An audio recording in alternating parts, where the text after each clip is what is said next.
இப்ப இந்த கொளத்தூர் தொகுதியில என்னன்னா 2011ஆம் ஆண்டு நடைபெற்ற சட்டமன்ற தேர்தலில் அனைத்து இந்திய அண்ணா திராவிட முன்னேற்ற கழகத்தின் மூத்த உறுப்பினரும் சட்டமன்ற உறுப்பினர் மற்றும் சென்னை மாநகரத்தினுடைய தந்தையாக இருந்த துரைசாமி அவர்கள் போட்டியிட்டார்கள்.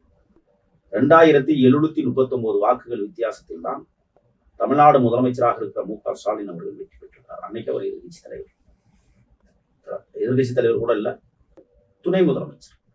ஆக அறிவிக்கப்பட்ட உடனே சைதை துரைசாமி என்ன செய்யறாருன்னா, ஸ்டாலினுடைய வெற்றியை எதிர்த்து சென்னை உயர்நீதிமன்றத்தில் ஒரு வழக்கு. இந்த வழக்கு பாருங்க எத்தனை வருஷம் ஆச்சு, 11, 25, 26 வரப்போகுது. 15 வருஷம் ஆச்சு.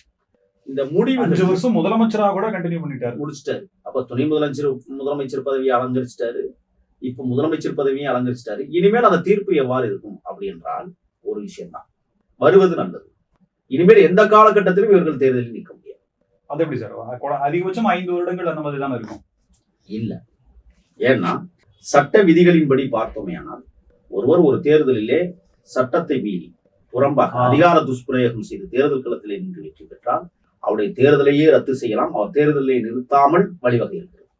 நிறுத்தவே முடியாது, நிற்கவே முடியாது. அப்படி ஒரு வழிவகை சட்டத்தில் இருக்கு. இப்ப அதுலதான் மாட்ட போறார் மு.க. ஸ்டாலின் அவர்கள்.